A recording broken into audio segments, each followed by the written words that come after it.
میرا نام صبا ہے اور مجھے بچپن سے ہی شادی کا بہت شوق تھا کیونکہ میرے ذہن میں یہی تھا کہ شادی تو اچھی ہوتی ہے، کافی ساری شاپنگ کرنے کو مل جاتی ہے اور سب سے اہم نئے نئے کپڑے پہنے تیار رہنا پڑتا ہے۔ بچپن کے شوق بھی عجیب ہی ہوتے ہیں۔ خیر میری شادی میری تعلیم مکمل ہونے کے بعد ہی ہوئی تھی۔ جیسے میں حسین تھی میرے لیے ایک نہایت ہی حسین مرد کا رشتہ آیا۔ وہ اتنا خوبصورت تھا کہ اسے دیکھ کر کسی کا بھی دل اس پر فدا ہو سکتا تھا، لیکن مجھ پر اس گھر کے لوگ زیادہ ہی فدا تھے۔ میرے سسرال والے میرے صدقے واری جا رہے تھے۔ ان کا کہنا تھا کہ اتنی پیاری بہو ہمیں کہیں نہیں ملنی تھی۔ بیٹا تو ان کا ہیرا تھا ہی، بہو بھی ہیرے جیسی ہی مل گئی۔ میں بھی بہت خوش تھی، مجھے اپنی تعریف سن کر بہت خوشی ہوتی تھی۔ ساتھ ہی یہ بھی سوچتی تھی کہ ہماری زندگی کتنی خوبصورت ہے کہ ایک حسین مرد کا ساتھ مجھے مل رہا ہے۔ میں کتنی خوش قسمت ہوں۔ میں ابھی سے وہ خوبصورت خواب سجا رہی تھی جو مجھے اپنے شوہر کے ساتھ جینے تھے۔ ہم لوگ ایک ساتھ سفر کرنے جائیں گے، روز پیار بھری باتیں کریں گے، کبھی شاپنگ پہ لے جائے گا تو کبھی کہے گا کہ آج گھر پر کھانا کھانے کا موڈ نہیں ہے، بیگم چلو کہیں باہر چلتے ہیں، یا کبھی یوں ہی ہم کسی لانگ ڈرائیو پر نکل جائیں گے۔ یہ صرف شادی کے شروع کے دن میں ہی ہوتا ہے، لیکن شروع کے دنوں میں بھی ہو تو انسان کافی انجوائے کر سکتا ہے۔ یہ یادیں تو ساری زندگی یاد رہتی ہیں۔ میں کبھی زندگی میں اتنی خوش نہیں تھی جتنی اس بات پر خوش تھی کہ میری شادی ہو رہی تھی۔ میری بہن بھی میری طرح بہت خوبصورت تھی، گوری چٹی، لیکن اس کی شادی جس سے ہوئی وہ ایک عجیب سا عام شکل کا انسان تھا جس کا پیٹ بھی باہر کو نکلا ہوا تھا، لیکن میری بہن اس کے ساتھ بہت خوش نظر آتی تھی۔ میں تو یہی کہوں گی کہ میری بہن خوش ہونے کا ناٹک ہی کر رہی تھی۔ کوئی ایسے انسان کے ساتھ خوش کیسے ہو سکتا ہے جس کو دیکھ کر اس کے ساتھ بیٹھنے کا بھی دل نہ کرے، جو آنکھوں کو اچھا ہی نہ لگتا ہو۔ اگر کوئی آنکھوں کو اچھا نہ لگے تو پھر دل کو کیسے اچھا لگ سکتا ہے؟ میری شادی اسی گھر میں پکی ہو گئی اور شادی کی تیاریاں ہونے لگیں۔ میری بہن بھی روز ہمارے گھر آ جاتی اور شادی کی تیاریوں میں امی کا ہاتھ بٹاتی۔ اس کے 2 بچے بھی تھے، بالکل اس کے شوہر پر گئے تھے۔ مجھے تو ان بچوں پر پیار بھی نہیں آتا تھا۔ میں کہتی تھی کہ میری اچھی بھلی پیاری بہن کی قسمت ہی پھوٹ گئی اور اس نے اپنا بیڑا غرق کر دیا۔ اس انسان کے ساتھ رہ کر وہ خود بھی ایسی ہی ہوتی جا رہی تھی، اب تو اپنا خیال بھی نہیں رکھتی تھی۔ میرے ہونے والے شوہر کا نام نجم تھا۔ میرے گھر میں میری شادی کی تیاریاں ہو رہی تھیں۔ میری ساری سہیلیاں اور کچھ کزن بھی میرے آس پاس بیٹھی تھیں۔ مجھے اپٹن لگایا جا رہا تھا اور میرا چہرہ اور بھی کھل جائے۔ جب میری ایک کزن نے کہا کہ اپنے دولہے کی تصویر تو دکھا دو، میں نے جب نجم کی تصویر دکھائی تو اس نے بہت تعریف کی۔ میری بہن نے کہا کہ نجم کو دیکھ کر ایسا نہیں لگتا جیسے اس نے میک اپ کیا ہوا ہو، دیکھو تو اس کے ہونٹ کیسے عورتوں کی طرح گلابی ہیں۔ سارے کزن اس بات پر ہنس دیے۔ مجھے میری بہن کی اس بات پر بہت غصہ آ گیا۔ کیا وہ مجھ پر طنز کر رہی تھی؟ میں نے کہا جو لوگ حسین ہوتے ہیں ان کے ہونٹ بھی ایسے ہی گلابی ہوتے ہیں، اور جو لوگ کالے اور بدصورت ہوتے ہیں ان کے ہونٹ بھی کالے ہوتے ہیں۔ میری بہن نے شاید مذاق کیا تھا لیکن میں نے طنز کیا، اور میری بہن کو یہ محسوس ہو گیا۔ وہ چپ کر گئی اور اس نے مجھے اس بات کا کوئی جواب نہیں دیا تھا۔ شام کو وہ امی کے پاس بیٹھی رو رہی تھی اور میں نے کہا کہ میرا سب کے سامنے تماشا بنا رہی تھی۔ میں نے تھوڑی بات کر دی تو اب آنسو بہا رہی ہے۔ خیر میں اپنی بہن سے ناراض ہو گئی، لیکن اس نے مجھے ایک بات کہی تھی۔ اس نے کہا کہ مرد کی خوبصورتی نہیں دیکھی جاتی، مرد کی خوبصورتی اس کی باتیں ہوتی ہیں۔ میرا شوہر دنیا والوں کے لیے جیسا بھی ہو لیکن میرا سب کچھ ہے، کیونکہ وہ میری عزت کرتا ہے اور میرا بہت خیال رکھتا ہے۔ میں شادی کر کے نجم کے گھر میں آ گئی۔ نجم کی طرف سے بھی شادی میں بہت کم لوگ آئے تھے، لیکن یہ کوئی معیوب کی بات نہیں تھی۔ شاید ان کے رشتہ داروں سے نہیں بنتی تھی۔ اس کے والد صاحب بھی اس دنیا میں نہیں تھے، صرف اس کی امی ہی تھیں۔ اس کے 2 بھائی اور تھے جن کی شادی ہو چکی تھی، ان کے بھی بچے تھے، اور ایک بہن بھی جو شادی کر کے باہر کے ملک رہتی تھی، اور بھائی بھی الگ رہتے تھے۔ شادی کے شروع کے 2-4 دن تو بہت اچھے گزر گئے تھے، لیکن ان 2-4 دنوں میں نجم نے مجھ سے کوئی بات نہیں کی تھی اور نہ ہی وہ رات میں کمرے میں سویا۔ اس نے کہا کہ شادی بہت جلدی میں ہوئی ہے، لیکن آج کل میں بہت مصروف ہوں۔ میرا ایک پروجیکٹ ہے، اس کو ختم کر لوں، پھر میں تمہیں گھمانے بھی لے جاؤں گا اور پھر ہم اپنی زندگی کا آغاز کریں گے۔ میں نے کہا کہ میں آپ کی بیوی ہوں، آپ کی مجبوری اور مسائل کو سمجھنا میری ذمہ داری ہے، آپ آرام سے اپنا کام کریں۔ وہ رات کو اپنے اسٹڈی روم میں چلا جاتا تھا اور وہاں بیٹھ کر اپنا کام کیا کرتا تھا۔ اس بات کا مجھے بہت دکھ تو ہوا۔ میں تو کئی خواب سجا کر آئی تھی کہ اپنے شوہر کے ساتھ وقت گزاروں گی، پر میرے شوہر کو شادی کے شروع کے دن میں ہی کام کی پڑی تھی، لیکن وہ ٹھیک کہتا تھا۔ اگر کام ضروری نہ ہوتا تو وہ کبھی مجھے ایسا نہ کہتا۔ آخر اس کا بھی تو دل کرتا ہوگا کہ وہ اپنی بیوی کے ساتھ وقت گزارے۔ ویسے بھی کہتے ہیں کہ مردوں کی جب شادی ہو جائے تو ان کو اپنی بیوی بہت پیاری لگتی ہے، اور جب بیوی مجھ جیسی پیاری ہو تو وہ پیاری کیسے نہ لگے گی۔ میں نے اس بات کو سمجھ لیا اور اس کو کہہ دیا کہ وہ کام کرے، ویسے بھی اب تو ساری زندگی کا ساتھ ہے، کچھ دن سے کیا فرق پڑتا ہے۔ لیکن اس بیچ میرے ساتھ ایک نہایت ہی عجیب حرکت ہونا شروع ہو گئی، جس کے بارے میں نے کبھی سوچا بھی نہیں تھا۔ شادی کا چوتھا دن تھا جب میں صبح جاگی اور جا کر شیشے میں اپنا چہرہ دیکھا تو میں حیران و پریشان رہ گئی۔ آج تو نشان بہت ہی صاف پتہ چل رہے تھے کہ میرے منہ پر کوئی چیز لگی ہوئی ہے، اور یہ چیز کوئی گندی چیز تھی، جیسے کالک ہو۔ پہلے دن تو مجھے اتا پتہ نہیں چلا۔ جب میں نے صبح اٹھ کر اپنے آپ کو آئینے میں دیکھا تو میرے چہرے پر کچھ کالک سی لگی ہوئی تھی۔ مجھے لگا شاید کہیں سے لگ گئی ہوگی۔ میں نے اس بات کو نظر انداز کر دیا۔ چہرے پر کچھ بھی لگ سکتا ہے، انسان کو کبھی کبھی پتہ نہیں بھی چلتا، لیکن اب تو ایسا روز ہونے لگا۔ میں رات کو اچھی بھلی منہ دھو کر سوتی اور صبح جب آنکھ کھلتی تو میرے چہرے پر کالک ملی ہوتی۔ مجھے سمجھ نہیں آ رہا تھا کہ میں کس سے بات کروں۔ اپنی ساس سے میں نے یہ بات نہیں کی کہ جانے وہ کیا سوچیں گی۔ سوچا کہ اپنے شوہر سے ہی بات کرتی ہوں۔ شوہر کو بتایا تو جانے کیوں وہ اس بات کو بہت زیادہ سنجیدہ نہیں لے رہے تھے۔ اس نے کہا کہ کہیں سے لگ گیا ہوگا۔ میں نے کہا ہاں، میں نے بھی پہلے یہی سوچا تھا، لیکن اب یہ روز ہو رہا ہے، ایسے کیسے ہو سکتا ہے؟ یہ تمہارا وہم ہوگا، تم کیوں پریشان ہو رہی ہو؟ وہم کیسے ہو سکتا ہے؟ میرے چہرے پر باقاعدہ کالک ملی ہوتی ہے، وہ بھی جانے کس چیز کی ہوتی ہے۔ پورا دن میرے منہ پر خارش ہوتی رہتی ہے، جتنی دفعہ بھی منہ دھو لوں کوئی فرق نہیں پڑتا۔ میرا شوہر میری اس بات کو کوئی جواب نہیں دے رہا تھا، جیسے مجھے کوئی وہم ہو رہا ہو اور میں بچوں کی طرح باتیں کر رہی تھی۔ خیر، اس سے بھی زیادہ مجھے اس سے ایک ضروری بات یہ کرنی تھی کہ اس کا کام کب ختم ہوگا، وہ کب تک اپنے کمرے میں سویا کرے گا۔ میرے شوہر نے کہا کہ مجھے اندازہ نہیں تھا، اس لیے میں نے تمہیں 3 سے 4 دن کا کہا تھا، لیکن کام مزید بڑھ گیا ہے، اس لیے 2 سے 3 ہفتے بھی لگ سکتے ہیں۔ میں نے کہا 2 سے 3 ہفتے؟ ہماری شادی کے شروع کے دن میں ان دنوں میں تو لوگ بڑے بڑے کام چھوڑ دیتے ہیں، آپ کا یہ کام کیا ہے؟ یہ شادی سے بھی زیادہ اہم ہے؟ 2 سے 3 ہفتے میں تو لوگ ہنی مون کر کے بھی واپس آ جاتے ہیں۔ میرا شوہر بہت حسین تھا، اس کی ہر بات ماننے کو دل کرتا تھا۔ اس نے مجھے کسی طرح سمجھا لیا۔ اس کا کہنا تھا کہ ابھی ہماری ساری زندگی کا ساتھ ہے، کیا تم نہیں چاہتی کہ میں تمہیں مہنگے مہنگے اور اچھے تحفے لا کر دوں، تمہیں اچھی جگہ پر سیر کرنے کے لیے لے جاؤں؟ ان ساری چیزوں کے لیے پیسے ضروری ہیں۔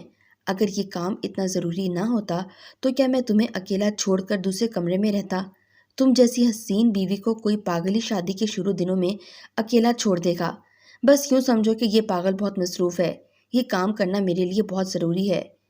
ان کی بات تو ٹھیک تھی، بھلا کون سا شوہر اپنی بیوی کو یوں چھوڑ سکتا ہے؟ میں نے اپنے شوہر سے کہا کہ ٹھیک ہے، وہ اپنا کام کر لے۔ اس دن میں نے غلطی سے اپنے کمرے کا دروازہ اندر سے لاک کر لیا۔ مجھے پتہ ہی نہ چلا مجھے اپنے گھر میں ایسا کرنے کی عادت تھی، اس لیے یہاں بھی کر بیٹھی، اور اگلے دن میرے چہرے پر کچھ نہیں لگا ہوا تھا، اس کا مطلب کہ کوئی میرے کمرے میں آتا تھا۔ میں نے اگلے دن دروازہ لاک نہیں کیا اور پھر سے سو گئی، اور پھر جب صبح آنکھ کھلی تو پھر سے میرے چہرے پر کالک ملی ہوئی تھی۔ لیکن اگر کوئی میرے کمرے میں آتا تھا تو کیا میں اتنی گہری نیند میں ہوتی تھی کہ مجھے اس کی آہٹ بھی نہیں سنائی دیتی تھی؟ میری نیند تو کبھی بھی اتنی پکی نہیں تھی، اور کوئی میرے کمرے میں آئے، میرے قریب آ کر بیٹھے، اور تو اور میرے چہرے پر کالک بھی ملے اور مجھے پتہ ہی نہ چلے۔ میری نیند تو ایسی تھی کہ میں کروٹ بدلتے ہی جاگ جاتی تھی۔ پھر ایسا کیسے ہو سکتا تھا کہ میں اتنی گہری نیند سوتی، جبکہ آج تک زندگی میں اتنی گہری نیند سوئی ہی نہیں تھی؟ لیکن میری ساس کے علاوہ اور کوئی تھا نہیں۔ اگر یہاں کوئی نند یا بھابھی کا چکر ہوتا تو شاید میں ان پر الزام لگاتی، لیکن میری ساس میرے ساتھ ایسا کیوں کرے گی؟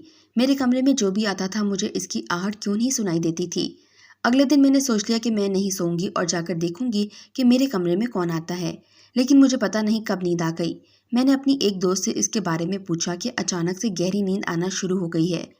میری دوست ڈاکٹر تھی، اس نے کہا کہ جب آپ کو ایسی نیند آئے کہ آپ کو لگے کہ آپ جانے کس ٹائم سوئے ہیں، کس ٹائم جاگے ہیں، اور پوری رات میں ایک دفعہ بھی آپ کی آنکھ نہ کھلے، تو ایسی گہری نیند آنا بہت کم بات ہے، تمہیں شاید کوئی نیند کی دوائی دیتا ہے۔ یہ سن کر تو میرے قدموں تلے سے زمین نکل گئی، لیکن یہ بات بھی سچ تھی یا نہیں اس میں بھی شک نہیں تھا۔ میں رات کو جو کچھ بھی کرتی تھی میں نے کچھ نہیں کیا، میں نے رات کا کھانا بھی نہیں کھایا، اور رات کو سونے سے پہلے میں 1 کپ چائے پی کر سوتی تھی جو ملازمہ بناتی تھی۔ میں نے چائے بھی نہیں پی اور دروازے کو لاک بھی نہیں کیا۔ میں سونے کی کوشش کرنے لگی، لیکن آج مجھے نیند نہیں آ رہی تھی۔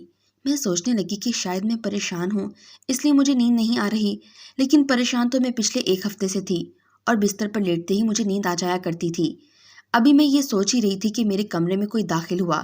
کمرے کی لائٹ آف تھی۔ میں نے اسے دیکھ لیا اور شاید اس نے بھی مجھے کہ میں جاگ رہی ہوں۔ جیسے ہی میں نے لائٹ آن کی وہ وہاں سے بھاگ گیا۔ مجھ میں اتنی ہمت نہیں تھی کہ میں اس کے پیچھے بھاگتی، کیونکہ میں تو اسے وہاں دیکھ کر ہی ڈر گئی تھی۔ 5 منٹ بعد میں اپنے بستر سے اٹھی اور دیکھا تو پورے گھر میں کوئی بھی نہیں تھا۔ میری ساس کے کمرے سے ان کے خراٹے لینے کی آواز آ رہی تھی۔ میں نے اپنے شوہر کے کمرے کا دروازہ کھٹکھٹا دیا۔ اس نے دروازہ کھولنے میں 15 منٹ لگا دیے۔ میں نے کہا، کوئی میرے کمرے میں آیا تھا، مجھے بہت ڈر لگ رہا ہے۔ آپ کا جو بھی کام ہے وہ ایک رات کے لیے چھوڑ دیں اور میرے ساتھ میرے کمرے میں چلیں۔ میرے شوہر نے کہا کہ ٹھیک ہے، تم گھبراؤ نہیں، میں تمہارے ساتھ آتا ہوں۔ وہ میرے ساتھ کمرے میں آئے، لیکن جیسے ہی میں سوئی وہ اٹھ کر واپس چلے گئے۔ میں سوچنے لگی کہ بھلا ایسی بھی کیا بات ہے، اگر آ ہی گئے تھے تو چپ چاپ سو جاتے، میں نے کون سا اس کی نیند میں خلل ڈال دینا تھا۔ مجھے میرے شوہر کی حرکتیں بہت مشکوک لگ رہی تھیں۔ مجھے سمجھ آ گیا تھا کہ شاید کوئی میرے کھانے میں یا جو میں چائے پیتی تھی اس میں نیند کی دوائی ملاتا تھا۔ میں نے 2 دن تک چائے نہیں پی اور نہ کھانا کھایا، تو مجھے بالکل بھی نیند نہیں آ رہی تھی۔ لیکن یہ سب میرے ساتھ کون کر رہا تھا؟ اب مجھے ہمت کرنی تھی اور میرے دماغ میں پلان آ گیا تھا۔ اگلے دن میں نے کھانا پلیٹ میں ڈالا اور کہا کہ میں اپنے کمرے میں جا کر کھاؤں گی۔ اگر میری ساس میرے ساتھ یہ کر رہی تھی تو اسے پتہ ہونا چاہیے تھا کہ میں نے کھانا کھا لیا ہے، کیونکہ شاید اس نے کھانے میں نیند کی دوائی ملائی تھی۔ پر میں نے کھانا نہیں کھایا، بلکہ کھانا ایک طرف رکھ دیا۔ تھوڑی دیر بعد میں نے نوکرانی کو آواز دی کہ میرے لیے چائے کا کپ بنا دو۔ اگر میری نوکرانی بھی میری ساس کے ساتھ ملی ہوئی تھی تو پھر اسے یہ خبر ضرور ملنی چاہیے تھی کہ میں نے چائے پی ہے، کیونکہ ہو سکتا ہے کہ اس نے نیند کی دوا کھانے میں نہ ملائی ہو لیکن چائے میں ملا دی ہو۔ کھانا تو سب کے لیے بنتا تھا، لیکن چائے صرف میرے لیے ہی رات کو بنتی تھی، کیونکہ میں ہی رات کو چائے پیا کرتی تھی۔ میں نے چائے بھی نہیں پی اور ایک طرف رکھ دی۔ میں نے کمرے کو لاک بھی نہیں لگایا اور سونے کی ایکٹنگ کرنے لگی۔ پہلی دفعہ مجھ سے غلطی ہوئی تھی کہ جب وہ کمرے میں داخل ہوا تو مجھے سونے کی ایکٹنگ کرنی چاہیے تھی تاکہ وہ قریب آتا تو میں اس کا چہرہ دیکھ پاتی، لیکن میں ڈر گئی۔ اس دفعہ میں آنکھیں بند کر کے لیٹی رہی۔ مجھے بہت ہمت سے کام لینا تھا۔ اچانک کمرے میں کوئی داخل ہوا۔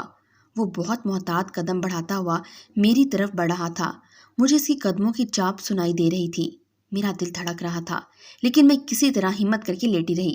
منہ پر ہاتھ رکھ کر میرے سامنے بیٹھ گیا اور میرے منہ پر کچھ لگانے لگا۔ مجھے محسوس ہوا کوئی گیلی چیز منہ پر لگائی جا رہی ہے۔ ظاہر ہے وہی کالک تھی۔ تھوڑی دیر بعد کمرے سے رونے کی آوازیں آنے لگیں۔ رونے کی آوازیں سن کر میرا دل بیٹھ گیا۔ آخر کون تھا جو ساتھ رو رہا تھا اور ساتھ میرے چہرے پر کالک بھی مل رہا تھا؟ پھر اس نے کچھ کہا۔ اس نے کہا کہ تم خوبصورت نہیں ہو، جو تمہارے پاس ہے وہ میرے پاس کیوں نہیں؟ میں تمہیں ایسے نہیں دیکھ سکتا، میں تمہاری طرح بننا چاہتا ہوں، کاش میں تمہاری طرح ہوتا۔ میرے قدموں تلے سے زمین نکل گئی، کیونکہ یہ آواز تو میرے شوہر کی تھی۔ میں نے ایک جھٹکے سے آنکھیں کھولی تو میرا شوہر میرے سامنے بیٹھا تھا۔ اس کے ہاتھوں پر کالک لگی تھی اور میرے چہرے پر مل رہا تھا۔ وہ وہاں سے بھاگنے لگا۔ میں نے اس کا ہاتھ پکڑ لیا۔ میں نے کہا، یہ کیا ہو رہا ہے؟ تم میرے ساتھ کیا کر رہے تھے؟ تم میری طرح بننا چاہتے ہو؟ کیا مطلب ہے اس بات کا کہ تم میری طرح بننا چاہتے ہو؟ تم میری طرح کیوں بنو گے؟ میں تو عورت ہوں، جبکہ تم مرد۔ بس اس کے بعد الفاظ میرے گلے میں ہی دب کر رہ گئے، کیونکہ میں سمجھ گئی تھی کہ میرا شوہر مرد نہیں تھا۔ اب میرے دماغ میں ساری کڑیاں جڑنے لگی تھی۔ میری بہن کی وہ بات کہ یہ تو ایسے لگ رہا ہے جیسے اس نے میک اپ کیا ہے۔ شادی کے 15 دن گزر جانے کے باوجود بھی وہ مجھ سے دور بھاگ رہا تھا اور میری خوبصورتی سے جلنے کا بھلا اس کے پاس کیا جواب تھا؟ کبھی شوہر بھی اپنی بیوی کی خوبصورتی سے جلتا ہے بھلا؟ میں سر پہ ہاتھ رکھ کر رونے لگی۔ میرے ساتھ بہت بڑا ظلم ہو گیا تھا، میری زندگی برباد ہو گئی تھی۔ میرا شوہر بھی رونے لگا اور کہنے لگا کہ مجھے معاف کر دو، میں شادی نہیں کرنا چاہتا تھا، میری ماں نے مجھ پر دباؤ ڈالا تھا۔ تبھی میرا شوہر اتنا حسین تھا، اس کے ہاتھ پاؤں بالکل بھی مردوں جیسے نہیں بلکہ بہت گورے اور خوبصورت تھے۔ میرا شوہر بری طرح رونے لگا اور کہنے لگا کہ کسی طرح اپنی روح مجھے دے دو، کسی طرح تم اپنا وجود میرے حوالے کر دو، میں اپنے وجود میں قید ہوں۔ میرا جسم تو ایک مرد کا ہے پر میرے اندر روح ایک عورت کی ہے۔ میں تو خود سر پکڑ کر رو رہی تھی، کیا کہتی، بہت غصے میں تھی، لیکن اپنے شوہر کی طرف دیکھا تو اس پر بہت ترس آیا، کیونکہ اس میں اس کا کوئی قصور نہیں تھا۔ اگر وہ ایسا تھا تو اس کی کوئی غلطی نہیں تھی، اس میں قصور اس کی ماں کا تھا، جس نے اس پر شادی کرنے کا دباؤ ڈالا اور میری زندگی برباد کی۔ میں نے اپنے شوہر کے ہاتھ پر ہاتھ رکھا، لیکن بیوی کی طرح نہیں بلکہ ایک دوست کی طرح۔ میں نے اسے کہا کہ فکر نہ کرو، اس میں تمہارا کوئی قصور نہیں ہے اور میں نے تمہیں معاف کر دیا۔ اس کا کہنا تھا کہ مجھے معاف ضرور کر دینا، کیونکہ میں پہلے ہی بہت بدقسمت ہوں۔ اگر مجھے تمہاری بد دعا لگ گئی تو میری زندگی خراب ہو جائے گی۔ میں نے تم سے جھوٹ بولا تھا، مجھے کوئی کام نہیں ہے، بس میں تم سے دور بھاگ رہا تھا۔ میں نے اپنے شوہر سے کہا کہ ایسا کچھ نہیں ہو سکتا، سب ٹھیک ہو جائے گا۔ میرے شوہر نے کہا کہ کچھ ٹھیک نہیں ہو سکتا اور میں تمہارے ساتھ ظلم بھی نہیں کر سکتا، تم بہت اچھی لڑکی ہو۔ 2 دن بعد مجھے میرے شوہر نے میری اور اپنی مرضی سے طلاق دے دی۔ اس نے مجھے اس رشتے سے آزاد کر دیا، کیونکہ اس کے ساتھ نہ تو میری زندگی تھی اور نہ ہی کوئی مستقبل۔ اس بات پر ہمارے خاندان والے بہت حیران ہوئے اور میری ساس نے مجھ پر الزام لگایا کہ یہ جھوٹ بول رہی ہے، ایسا کچھ نہیں ہے، اس کا کسی اور کے ساتھ چکر ہے، اس لیے میرے بیٹے پر الزام لگا رہی ہے۔ میں نے اپنے شوہر کو کہا تھا کہ ان کو جو بولنا ہے وہ بولنے دینا، تم اپنی حقیقت کسی کو بھی نہیں بتانا، نہیں تو دنیا تمہیں زندہ نہیں چھوڑے گی۔ میں نے چپ چاپ باتیں سن لیں، لیکن اپنے گھر والوں کو حقیقت بتا دی تھی، اسی لیے ان کو مجھ پر بھروسہ تھا۔ آج اس بات کو 10 سال گزر چکے ہیں اور پھر میری شادی ہو گئی اور میں بہت اچھے انسان کی نکاح میں آ گئی ہوں۔ اس کا پہلے سے ایک بیٹا تھا، لیکن اب میں نے اسے اپنا بیٹا مان لیا ہے اور اللہ نے مجھے میرا اپنا بیٹا بھی عطا کیا ہے۔ میری اپنے سابقہ شوہر سے کبھی کبھی فون پر بات ہو جاتی ہے۔ وہ باہر کے ملک چلا گیا ہے اور وہاں پر بہت خوش ہے۔ وہ کہتا ہے کہ یہاں پر ہم جیسوں کو کوئی کچھ نہیں کہتا، مجھے یہاں پر کسی جانور کی طرح نہیں دیکھا جاتا، تماشا نہیں بنایا جاتا، میں بہت خوش ہوں۔ مجھے یہ بھی کہتا ہے کہ کبھی باہر کے ملک آؤ، میں تمہیں بلاؤں گا، تمہیں اور تمہاری فیملی کو اس ملک کی سیر کرواؤں گا، تم میری مہمان بن کر آنا۔ لیکن میں اس کی ان باتوں پر ہنس دیتی ہوں۔ میں اس کی ایک اچھی دوست ہوں اور وہ میرا ایک اچھا دوست ہے۔